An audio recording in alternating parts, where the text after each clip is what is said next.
ಎಲ್ಲರಿಗೂ ನಮಸ್ಕಾರಗಳು. Belgaum district cooperative ಬ್ಯಾಂಕಿನ 25-26ನೇ ಸಾಲಿನ ಒಂದು ಅಡಾವೆ ತಮ್ಮ ಮುಂದಿಡಲು ಅಗದಿ ಸಂತೋಷ ಅನಿಸ್ತದೆ. ಠೇವು ಸಂಗ್ರಹಣೆಯಲ್ಲಿ ನಮ್ಮ ಇವತ್ತು ಮಾರ್ಚ್ 31ಕ್ಕೆ ಇದ್ದಂತೆ 6,703 ಕೋಟಿ 36 ಲಕ್ಷ, ಅಂದರೆ ಹೋದ ವರ್ಷಕ್ಕಿಂತ 614 ಕೋಟಿ 30 ಲಕ್ಷ ಹೆಚ್ಚಾಗಿದೆ ಅಂತ ಹೇಳಲು ಸಂತೋಷ ಅನಿಸ್ತದೆ. ಡಿಪಾಸಿಟ್ 6,703 ಕೋಟಿ 3.36, ನಿಮ್ಗೆ ಅದಲ್ಲಿ ಎಲ್ಲ ಕೊಟ್ಟುಬಿಡ್ತೀವಿ ನಾವು. ಮತ್ತು ಆಮೇಲೆ 616 ಕೋಟಿ 30 ಲಕ್ಷ ಹೆಚ್ಚಾಗಿದೆ. ಇದು ಹೋದ ಮಾರ್ಚಿಗೆ ಕಂಪೇರ್ ಮಾಡಿ ಈ ಮಾರ್ಚ್ ಒಳಗೆ ಕಂಪೇರ್ ಮಾಡಿದ್ದಾರೆ.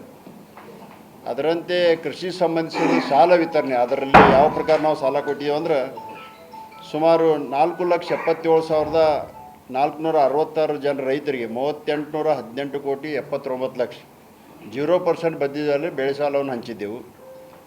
444 ಜನ ರೈತರಿಗೆ 24 ಕೋಟಿ 54 ಕೋಟಿ ಟ್ರ್ಯಾಕ್ಟರ್ ಸಾಲ ಮತ್ತು ಪೈಪ್ಲೈನ್ ಸಾಲ ಹಂಚಿದ್ದೆವು.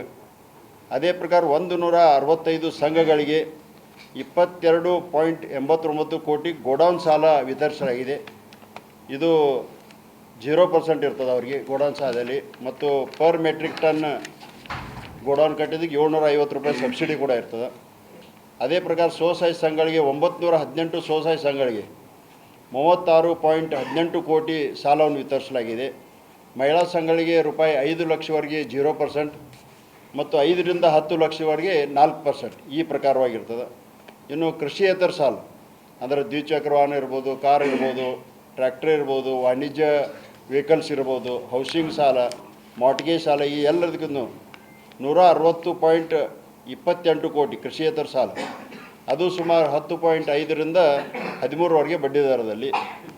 ಬಂಗಾರ ಸಾಲ ಕೂಡ 176 ಕೋಟಿ 36 ಲಕ್ಷ 10% ಬಡ್ಡಿ ದರದಲ್ಲಿ ವಿತರಿಸಲಾಗಿದೆ. ಅದೇ 25-26ನೇ ಸಾಲಿನಲ್ಲಿ ಪ್ರಸ್ತುತ ಸಾಲಿನಲ್ಲಿ ನಮ್ಮ ಬ್ಯಾಂಕ್ ಸುಮಾರು 56 ಕೋಟಿ 25 ಲಕ್ಷ ಲಾಭವನ್ನು ಗಳಿಸಿದೆ. ಆ ಲಾಭದಲ್ಲಿ ಇನ್ನೂ ನಾವು ಸರ್ಕಾರದಿಂದ ಮಾನ್ಯತೆ ಪಡೆದಂಥ ಮತ್ತು ಕಾಯ್ದೆಯಲ್ಲಿ ಕಾನೂನಾತ್ಮಕವಾಗಿ ಬೋನಸ್ ಇರ್ಬೋದು ಮತ್ತು NP ಇರ್ಬೋದು, ಈ ಡಿಸ್ಟ್ರಿಬ್ಯೂಷನ್ ಮಾಡ್ತಾಯಿದ್ವಿ. ಬೋನಸ್ ಕೂಡ ನಾವು ಸದಸ್ಯರಿಗೆ 15% ಬೋನಸ್ ಮತ್ತು 6% ಇನ್ಸೆಂಟಿವ್ ಅನ್ನು ಕೊಡ್ತಾರೆ. ಅಂದರೆ 21% ನಮ್ಮ ಕಾರ್ಮಿಕರಿಗೆ, ಸಿಬ್ಬಂದಿ ವರ್ಗದವ್ರಿಗೆ ಈಗಾಗಲೇ ಕೊಡೋರಿಗೆ ಡಿಕ್ಲೇರ್ ಕೂಡ ಮಾಡಿದಾಗ. ಅದೇ ಪ್ರಕಾರ ಯಶಸ್ವಿನಿ ಯೋಜನೆ ನಿಮಗೆಲ್ಲ ಗೊತ್ತಿದ್ದ ವಿಷಯ. ಆರೋಗ್ಯ ಸ್ಕೀಮನ್ನು ಸರ್ಕಾರ, ಕರ್ನಾಟಕ ಸರ್ಕಾರ ಸಹಕಾರ ರಂಗದಲ್ಲಿ ಇರ್ತಕ್ಕಂಥ ಎಲ್ಲ ಸದಸ್ಯರಿಗೆ ಈ ಒಂದು ಯೋಜನೆಯನ್ನು ಜಾರಿಗೊಳಿಸಿದೆ. ಅದರಲ್ಲಿ ಸುಮಾರು 3,64,204 ಜನ ರೈತ ಸದಸ್ಯರಿಗೆ 26-27ನೇ ಸಾಲಿನಲ್ಲಿ ಈಗಾಗಲೇ ನೋಂದಣಿ ಮಾಡಲಾಗಿದೆ. ಒಂದು ಕುಟುಂಬಕ್ಕೆ 5 ಲಕ್ಷವರೆಗೆ ವಿಮೆ ಸಿಗ್ತದೆ. ಮತ್ತು ಅವ್ರ ಪ್ರೀಮಿಯಮ್ ಅದಕ್ಕೆ ಎಷ್ಟು ಇರ್ತದೆ ಅಂದರೆ ಒಂದು ಕುಟುಂಬಕ್ಕೆ 500 ರೂಪಾಯಿ, ಅಂದರೆ 4 ಜನ ಕುಟುಂಬ ಇದ್ರೆ 500 ರೂಪಾಯಿ. ಮತ್ತು ಪ್ರತ್ಯೇಕ ಹೆಚ್ಚು ಕುಟುಂಬದಲ್ಲಿ ಹೆಚ್ಚು ಜನ ಆದ್ರೆ ಅದಕ್ಕೆ 100 ರೂಪಾಯಿ ಪ್ರತ್ಯೇಕ ತುಂಬಬೇಕಾಗ್ತದೆ. ಇದು ಹಳ್ಳಿಗಳಲ್ಲಿ. ಶೇರ್ದಲ್ಲಿ 1,000 ರೂಪಾಯಿ ಪ್ರತಿ ಕುಟುಂಬಕ್ಕೆ, ಮತ್ತು 4 ನಂತರ ಹೆಚ್ಚಾದ ಕುಟುಂಬದ ಸದಸ್ಯರಿಗೆ 200 ಅಂತೆ ತುಂಬಬೇಕಾಗ್ತದೆ. ಈ ಪ್ರಕಾರ ಪ್ರಶಸ್ತವಾಗಿ ಜಾರಿಗೆ ಬಂದ ಕಾರ್ಯಯೋಜನೆಗಳು 25-20 ಸಾಲದಲ್ಲಿ ಸುಮಾರು 8 ಹೊಸ ಶಾಖೆಗಳನ್ನ ನಾವು ಈಗಾಗಲೇ ಪ್ರಾರಂಭ ಮಾಡಿದ್ದೀವಿ. ಅಂದರೆ ಟೋಟಲ್ 112 ಶಾಖೆಗಳು ಅದು ಕೋರ್ ಬ್ಯಾಂಕಿಂಗ್ ಮುಖಾಂತರ ನಡೀತದೆ. ರಾಜ್ಯದಲ್ಲಿ ಪ್ರಥಮವಾಗಿ ನೀವೆಲ್ಲರೂ ಬಂದಿದ್ದೀರಿ, ಅಲ್ಲಿ ಉದ್ಘಾಟನೆ ಮಾಡಿದಂಥ 3 ಸ್ಕೀಮ್ಗಳು ಉದ್ಘಾಟನೆ ಮಾಡಿದ್ದೀವಿ ನಾವು. ಇರ್ತಕ್ಕಂಥ ನಮ್ಮ PKPS ಸೊಸೈಟಿಯ ಕಾರ್ಯದರ್ಶಿ ಮತ್ತು ಎಲ್ಲ ಸಿಬ್ಬಂದಿ ವರ್ಗದವ್ರಿಗೆ 1 ಲಕ್ಷ ಪರ್ಯಂತ ಹೆಲ್ತ್ ಇನ್ಶೂರೆನ್ಸ್, 5 ಲಕ್ಷ ಪರ್ಯಂತ ಲೈಫ್ ಇನ್ಶೂರೆನ್ಸ್ ಮತ್ತು 15 ಲಕ್ಷ ಪರ್ಯಂತ ನಮ್ಮ ಆಕ್ಸಿಡೆಂಟಲ್ ಇನ್ಶೂರೆನ್ಸ್. ಈ ಪ್ರಕಾರವಾಗಿ ಸುಮಾರು DC ಬ್ಯಾಂಕಿನಿಂದ ಒಂದು 60% ತುಂಬಿ ಅವ್ರದ್ದು ಈಗಾಗಲೇ ನಾವು ವಿಮೆ ಸೌಲಭ್ಯವನ್ನು ಕೊಟ್ಟಿದ್ದೆವು. ಮತ್ತು ಬ್ಯಾಂಕಿನ ಡಿಜಿಟೀಕರಣಕ್ಕೆ ಸಂಬಂಧಿಸಿದಂತೆ ಗ್ರಾಹಕರ ತ್ವರಿತ ವ್ಯವಹಾರಕ್ಕಾಗಿ IMPS ಅಂದರೆ ಇಮಿಡಿಯೇಟ್ ಪೇಮೆಂಟ್ ಸರ್ವಿಸ್ ಸೌಲಭ್ಯವನ್ನು ಕಲ್ಪಿಸಲಾಗಿದೆ. ಅತಿ ಶೀಘ್ರದಲ್ಲಿ UPI ಯೂನಿಫೈಡ್ ಪೇಮೆಂಟ್ ಇಂಟರ್ಫೇಸ್ ಸೇವೆ ಕೂಡ ಆರಂಭಿಸಲಾಗುವುದು. ಅದೇ ಪ್ರಕಾರ ನಮ್ಮ ಬ್ಯಾಂಕಿನ ಪ್ರಧಾನ ಕಚೇರಿಯಲ್ಲಿ ATM ಆಟೋಮೇಟೆಡ್ ಟೆಲ್ಲರ್ ಮಷಿನ್ ಒಂದೇ ಇದೆ. ಇನ್ನು ಮುಂದಿನ ದಿನಮಾನದಲ್ಲಿ ನಾವು ಪ್ರತಿಯೊಂದು ಬ್ರಾಂಚ್ನಲ್ಲಿ ಮತ್ತು ಪ್ರತಿಯೊಂದು ತಾಲೂಕಾ 5 ಸ್ಥಳಗಳಲ್ಲಿ ಕೂಡ ಹೆಚ್ಚಿನ ಒಂದು ATM ಕೂಡ ಒಂದು ಅಳವಡಿಸಿದೆ. ರಿಸರ್ವ್ ಬ್ಯಾಂಕ್ ಇಂಡಿಯಾ ಮತ್ತು ನಾಬಾರ್ಡ್ ಮಾರ್ಗಸೂಚನೆಯಾಗಿ ಸೈಬರ್ ಸುರಕ್ಷತಾ ಫ್ರೇಮ್ ವರ್ಕನ್ನು ಕೂಡ ಬ್ಯಾಂಕಿನಲ್ಲಿ ಜಾರಿಗೆ ತರಲಾಗಿದೆ. ಅದೇ ಪ್ರಕಾರ ಪ್ರಾಥಮಿಕ ಕೃಷಿ ಪತ್ತಿನ ಸದೃಢಗೊಳಿಸಬೇಕಾದ್ರೆ ಬ್ಯಾಂಕಿನ ವಿತರಿಸುವ ಕೃಷಿಯೇತರ ಸಾಲಗಳು ಪ್ರತಿ ಕಾರ್ಮಿಕ ಪ್ರಾಥಮಿಕ ಕೃಷಿ ಸಂಘ ಮುಖಾಂತರ ಕೂಡ ನಾವು ಈಗಾಗಲೇ ಪ್ರಾರಂಭ ಮಾಡಲಾಗಿದೆ. ಅದೇ ಪ್ರಕಾರ ಸಂಘದ ಆಡಳಿತ ಮಂಡಳಿ ಪ್ರಾಥಮಿಕ ಕೃಷಿ ಪತ್ತಿನ ಸಂಘದ ಆಡಳಿತ ಮಂಡಳಿ ಸದಸ್ಯರಿಗೆ ಮತ್ತು ಸಿಬ್ಬಂದಿ ವರ್ಗದವರಿಗೆ 1% ರಿಬೇಟ್ ದರದಲ್ಲಿ ಸಾಲವನ್ನು ಹಂಚುವ ಯೋಜನೆ ಕೂಡ ಈಗಾಗಲೇ ಮಾಡಲಾಗಿದೆ. ಮತ್ತು ನೀವು ಭಾಳ ಸಲ ಬಹುತೇಕ ಪ್ರೆಸ್ ಮೀಟ್ ಬಂದಾಗ ನೀವಿರ್ಬೋದು ಅಥವಾ ಕೆಲವೊಂದು ಯೂಟ್ಯೂಬ್ನಲ್ಲಿ ಭಾಳಷ್ಟು ಚರ್ಚೆಗೆ ಗ್ರಾಸವಾದಂಥ JN ಇನ್ಫ್ರಾಸ್ಟ್ರಕ್ಚರ್ ಅಂದರೆ ಜಯಶೀಲ್ ಶೆಟ್ಟಿಯವರು 130 ಕೋಟಿ 5 ಎಕರೆ ಮೇಲೆ ತೊಗೊಂಡಿರೋದು ಭಾಳಷ್ಟು ಒಂದು ವಿಷಯ ಆಗಿತ್ತು. ಆದರೆ ನಾನು ಇವತ್ತು ಹೇಳ ಬಯಸ್ತೇನೆ, ನಮ್ಮ ಒಳ್ಳೆಯ ಕಸ್ಟಮರ್ ಅವರು. ಯಾಕಂದರೆ ಸುಮಾರು 130 ಕೋಟಿ ತೊಗೊಂಡು 11.60 ಕೋಟಿ ಈಗಾಗಲೇ ಬಡ್ಡಿಯನ್ನು ಕಟ್ಟಿದ್ದಾರೆ. ಮತ್ತು ಮಾರ್ಚ್ 31ಕ್ಕೆ ಪೂರ್ತಿ ಸಾಲವನ್ನು ಅವರು ನಿಲ್ಲು ಮಾಡಿದ್ದಾರೆ. ಅವ್ರ ಪೇಮೆಂಟ್ ಗೌರ್ಮೆಂಟ್ದಿಂದ ಬರಬೇಕಾದಿತ್ತು. ಅವ್ರು ಬಂದ ನಂತರ ಮೊದಲು DC ಬ್ಯಾಂಕ್ ನಿಮ್ಮ ಆಟ ಬೇಡಪ್ಪ ಅಂತ ತಿಳ್ಕೊಂಡು ನಮಗೆ ಬಂದು ತುಂಬಿರು. ಯಾಕಂದ್ರೆ ಇನ್ನೂ ಇದ್ದರೆ ನಮಗೆ ಬಡ್ಡಿ ಬರ್ತಿದ್ದು ವರ್ಷದ ಒಂದು ಒಳ್ಳೆಯ ಕಷ್ಟ. ಅದೇ ಪ್ರಕಾರ ಲಕ್ಷ್ಮೀ ನರಸಿಂಹ ಏನು ಒಂದು ಸಕ್ಕರೆ ಕಾರ್ಖಾನೆ ಕೂಡ ತಾವು ಹೇಳ್ತಿದ್ರಿ, ಅದನ್ನು ಕೂಡ ಏನಿಲ್ದಾರ ಕೊಟ್ಟಿದ್ದೀರಿ ಅಥವಾ ಯಾವ ಕಂಪ್ನಿ ಇಲ್ಲ ಅಂದ್ಕೊಳ್ಳಿ, ಅದು ಕೂಡ ಮಾರ್ಚ್ 31ರವರೆಗೆ 20.27 ಕೋಟಿ ಬಡ್ಡಿಯನ್ನು ಕೂಡ ಅವರು ಈಗಾಗಲೇ ಕಟ್ಟಿದ್ದಾರೆ. ಅಂದರೆ 1 ಮಾರ್ಚ್ ಮಾನಿಟರಿಯಿಂದ ಮುಂದಿನ ವರ್ಷದಿಂದ ಅದು ಇನ್ಸ್ಟಾಲ್ಮೆಂಟ್ ಕೂಡ ಪ್ರಾರಂಭ ಆಗುತ್ತದೆ. ಅದರ ಮೇಲೆ ನಮ್ಮ ಇವತ್ತು ಷೇರ್ ಬಂಡವಾಳ ಈಗ ಮಾರ್ಚ್ 31 25ಕ್ಕೆ 303 ಕೋಟಿ ಇದ್ದದ್ದು ಇವತ್ತು 335 ಕೋಟಿ ಈ ವರ್ಷದಲ್ಲಿ, ಅಂದರೆ 32.71 ಲಕ್ಷದಷ್ಟು ಈಗಾಗಲೇ ಹೆಚ್ಚಾಗ್ಯದ. ಅದೇ ಪ್ರಕಾರ ನಮ್ಮ ನಿಧಿಗಳು ಅಂದರೆ ನಮ್ಮ ಫಂಡ್ಸ್ 375 ಕೋಟಿ ಇದ್ದದ್ದು 396 ಕೋಟಿ ಆಗಿದೆ, ಅಂದರೆ 20 ಕೋಟಿ ಹೆಚ್ಚಾಗ್ಯದ. ಠೇವುಗಳು 6087 ಕೋಟಿ ಇದ್ದದ್ದು 6700 ಅಂದರೆ 616 ಕೋಟಿ ಹೆಚ್ಚಾಗ್ಯದ. ಹೊರಗಿನ ಸಾಲಗಳು ನಾವೇನು ಹೊರಗಿಂದ ನಾಬಾರ್ಡ್ ಅಥವಾ ಅಪೇಕ್ಷ ಬ್ಯಾಂಕಿನಿಂದ ಸಾಲವನ್ನು ತರ್ತಿದ್ದೆವು, 1666 ಇದ್ದದ್ದು 2175 511 ಕೋಟಿ ಸಾಲವನ್ನು ಕೂಡ ಹೆಚ್ಚು ತಗೊಳ್ಳಲಾಗಿದೆ. ಗುಂತಾವಣೆಗಳಂದ್ರೆ ನಾವು ಇನ್ವೆಸ್ಟ್ಮೆಂಟ್ ಮಾಡಿದ್ದು ಹೋದ ಮಾರ್ಚ್ನಲ್ಲಿ 25 ಮಾರ್ಚ್ನಲ್ಲಿ 2275.80 ಇದ್ದದ್ದು ಈ ಸಲ 2519.27 ಕೋಟಿಯನ್ನು ನಾವು ಈಗಾಗಲೇ ರಿಸರ್ವ್ ಇಟ್ಟಿದ್ದೆವು. ಅಂದರೆ 845 ಕೋಟಿ ನಮ್ಮ ಇನ್ವೆಸ್ಟ್ಮೆಂಟ್ ಕೂಡ ಹೆಚ್ಚಾಗ್ಯದ. ಅದೇ ಪ್ರಕಾರ ಲಾಭ ನೀವು 56 ಕೋಟಿ ಅಂದ್ರೆ ಸುಮಾರು 23 ಕೋಟಿಯಷ್ಟು ಈಗಾಗಲೇ ಹೋದ ವರ್ಷಕ್ಕಿಂತ ಹೆಚ್ಚಾಗ್ಯದ. ದುಡಿಯೋ ಬಂಡವಾಳ 8592 ಹೋದ ವರ್ಷ ಇತ್ತು. ಈ ವರ್ಷದಲ್ಲಿ 9776 ದುಡಿಯೋ ಬಂಡವಾಳ ಅಂದ್ರೆ 1183.30 ಕೋಟಿ ಈಗಾಗಲೇ ಹೆಚ್ಚಾಗ್ಯದ.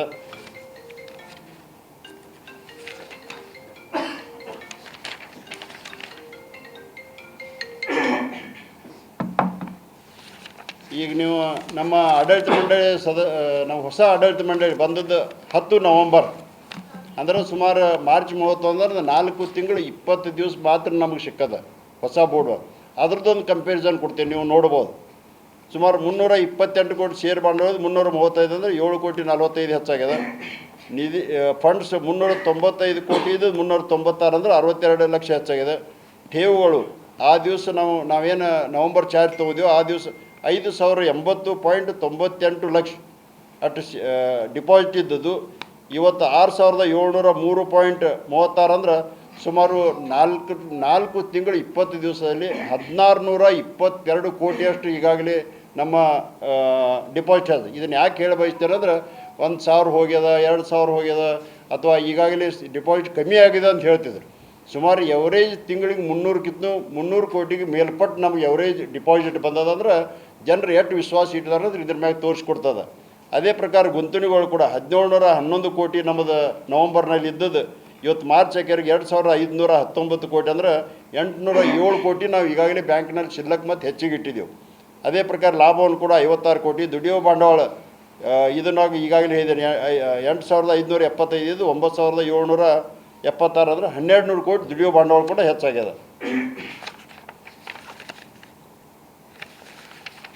ಇದು ನೋಡಿದ್ರೆ ಬ್ಯಾಂಕಿನ ಎಷ್ಟು ರೈತರು ವಿಶ್ವಾಸ ಇಟ್ಟಿದ್ದಾರೆ, ರೈತರಾಗಲಿ ಮತ್ತು ಬೆಳಗಾವಿ ಜಿಲ್ಲೆಯ ಎಲ್ಲ ಗ್ರಾಹಕರು ಕೂಡ ಒಂದು ಒಳ್ಳೆಯ ವಿಶ್ವಾಸನ ಇಟ್ಟು ಡಿಪಾಸಿಟ್ ಕೂಡ ಹೆಚ್ಚಿಟ್ಟಿದ್ದಾರೆ, ಸಾಲವನ್ನು ಕೂಡ ತೊಗೋತಿದ್ದಾರೆ.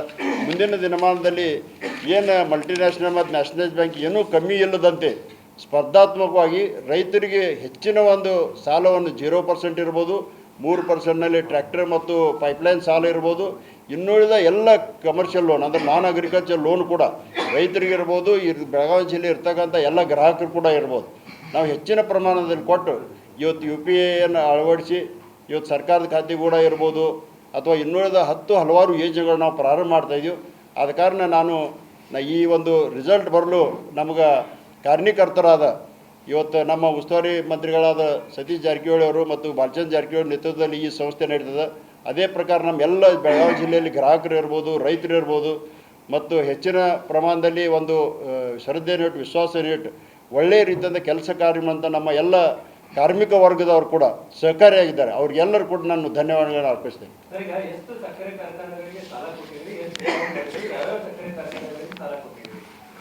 ಸುಮಾರು ಬೆಳಗಾವಿ ಜಿಲ್ಲೆಗೆ ಭಾಳಷ್ಟು ಅಂದ್ರೆ ಸುಮಾರು 13 ಅಲ್ರಿ ಟೋಟಲ್ 13 ಎಷ್ಟು ಹೇಳ್ರಿ ಟೋಟಲ್ ನಂಬರ್ ಹೇಳ್ರಿ. ಶುಗರ್ ಫ್ಯಾಕ್ಟ್ರಿ ಬೆಳಗಾವಿ ಅದೇ ಹೇಳ್ತೇನೆ 13 ಕೊಟ್ಟಿದ್ದೆವು ಮತ್ತು ಬೇರೆ ಜಿಲ್ಲೆಗಳು ಕೂಡ ಒಂದು 3-4 ಸಕ್ಕರೆ ಕಾರ್ಖಾನೆ ಕೊಟ್ಟಿದ್ದಾರೆ. ಆಲ್ಮೋಸ್ಟ್ ಎಲ್ಲ ಸಕ್ಕರೆ ಕಾರ್ಖಾನೆ ನಮಗೆ ಇದಾಗಿ ಉಳಿದ ಏನು ಮಾರ್ಚ್ನಲ್ಲಿ ಕರೆಕ್ಟಾಗಿ ತುಂಬಿದ್ದಾರೆ. ಒಂದು ಈ ಸಲ ಉಳ್ಕೊಂಡದ ಸಂಕೇಶ್ವರ ಶುಗರ್ ಫ್ಯಾಕ್ಟ್ರಿ 14 ಕೋಟಿ ಬಡ್ಡಿ ಬರಬೇಕಿತ್ತು, 14 ಕೋಟಿ ನಮ್ಮದು ಇದು ಏನಂತಾರೆ ಕಂತು ಬರಬೇಕಿತ್ತು, 28 ಕೋಟಿ ಡಿಫಾಲ್ಟಾಗಿ NPA ಆಯ್ತದು ಸಂಕೇಶ್ವರ ಶುಗರ್ ಫ್ಯಾಕ್ಟ್ರಿ. ಅದ್ರ ಮೇಲಾಗಿ ಕೆಲವೊಂದು ಸಂಗಮನಾಥ್ ಶುಗರ್ ಫ್ಯಾಕ್ಟ್ರಿ ಅಂದು ಒಂದು ನಮ್ಮ ಯಾವುದು ವಿಜಯಪುರ ಸಿಂದಗಿ ಅದು ಒಂದು ಡಿಫಾಲ್ಟ್ ಆಗ್ಯದ.